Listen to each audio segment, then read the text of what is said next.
Hi, I'm Tom Miggott from Tom Miggott Photography.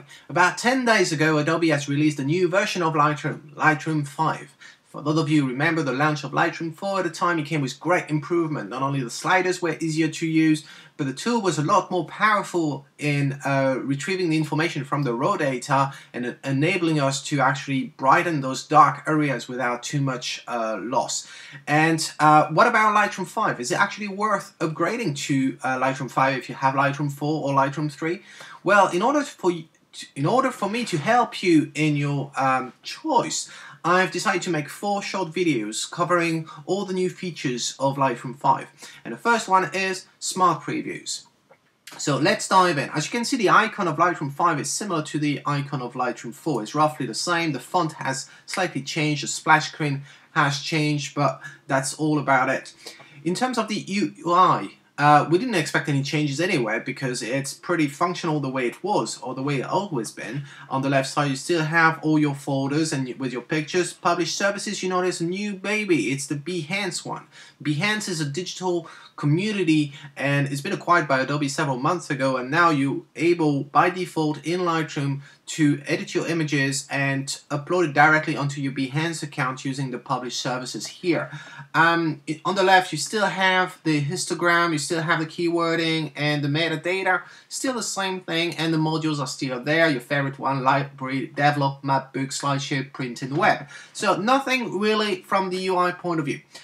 Smart previews. In order for me to explain you guys what smart previews are, we need to think about a scenario where you are actually keeping all your images on an external hard drive or on your NAS at home on a network. And when you're on the go with your laptop where you have installed Lightroom, well, you can't edit your images because it's no longer connected to your network, or it's not connected to your external hard drive.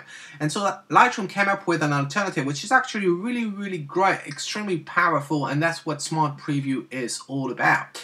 As you can see here, I have a folder called No Name. In fact, this is actually an external hard drive if you want. It's a USB key, and let me bring it. It's right here, and you can see my test TIFF image. You guys recognize the image. I used it in a previous video. So this is the original, and obviously being the original image, I can do whatever I want with it and edit it without any problem. But what if I actually go here and I'm disconnecting my hard drive? So what you're going to see now is a question mark is going to appear on the No Name right here on the folder on the left, because Lightroom can no longer access that drive. The image here, nonetheless, it's a preview what you see. It's not the real image. So if I start zooming in, you see I can't really zoom much on it. And in fact, if I was going at 2.1, the quality would be really not that great. And this is only a preview. And if I go to the develop module, everything is grayed out. Because I'm not going to be editing a preview, a thumbnail preview, because that's what it is. So, what can I do? Well, if I actually plug my USB key, which is here, and I plug it back to my computer, you're going to see now the No Name is back online. The question mark disappear, and what you can do here underneath the histogram, hang on, I've got a tiny pop-up here, let me close this. Underneath the histogram here, you see now we have a new message, original photo. So it was there, but it's new in Lightroom 5. If you actually click on this, now you have a whole text explaining you what a smart preview is, and they ask you if you want to build a smart preview. The smart preview, it's a lossy, it's a lossy, compressed, smaller version of your original image, and it's going to take only a couple of megabytes comparing to the 25 or so megabyte that your raw file might be.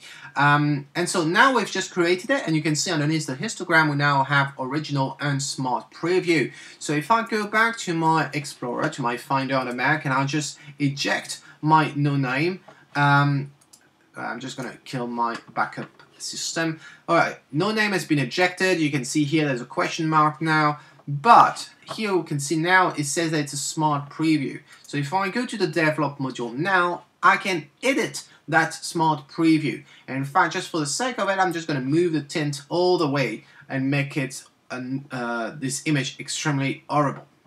Well, so now I go back to library, and you notice here there's a new icon as well, saying that it's a smart preview.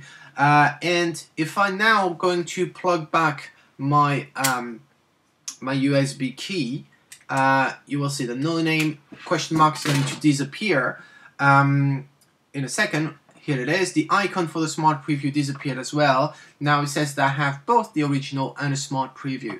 If I go to the develop module, you can see what it does. Lightroom has actually identified your original image and the smart previews, the smart preview, there's a single one, and any changes that you have applied to the smart preview are going to be merged with the original image. So the good news is that now I can actually click on this, discard the smart preview, I only have the original one, and you can see I have the history of changes. So that's really, really cool. So that's all there is to know about the pictures. You might wonder, well, okay, but what's the difference between copying an image and using a smart preview? Well, the smart preview is integrated in Lightroom, and so it will, as I said, it will automatically detect the original and then merge all the edit. Whereas if you actually made a copy of your image, then you will need to actually do the sync up between images, and it might not be that seamless. How big is this smart preview? Well, in fact, it's very, very big. Not in size, as I said, it's only going to be 1 or 2 megabytes at most. But the longer edge of your image will be 2540 pixels. And if you guys wonder how big that is, so let me just close this. If you wonder how big that is, I'm currently using an iMac 27-inch. And as you can see here, look at this. The width of my iMac 27-inch display is 2560 pixels. Well, the smart preview is only 20 pixels smaller than this. So this is really, really big. And the only places where you might actually see some differences when editing your image when you use the smart preview is when you're actually in the develop module and you go to the detail panel. And the detail, is where you're going to do the sharpening and the noise reduction. Because you're zooming so much on it, you may actually see things in the smart previews that are not there in your original photos. So if here I'm dealing with the original one, but let's say if I click on this, make a smart preview very quickly, we'll redo the same workflow. I'm bringing up my Finder to eject my external hard drive.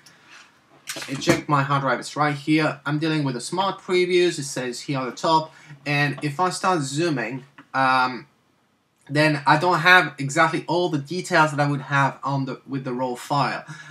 So this is the only place where you may see some differences. So if you're dealing with retouching at that level of detail, then I suggest that when you get back with your original images, go double check the result and make sure that it's okay. With noise reduction, you may actually see some more noise in the pictures, which might not be there in the original one, just because you're zooming in and you see the pixels and they shouldn't be there at the first place. So that's all there is to know about Lightroom 5 and the smart preview. I don't know if you guys edit on the fly. If you do, maybe this feature is for you. In the next video, we're going to be talking about the spot removal. And until next time, this is TommyGod saying if you like it, well, capture it, maybe edit it in Lightroom 5 and use the smart previews. Ciao!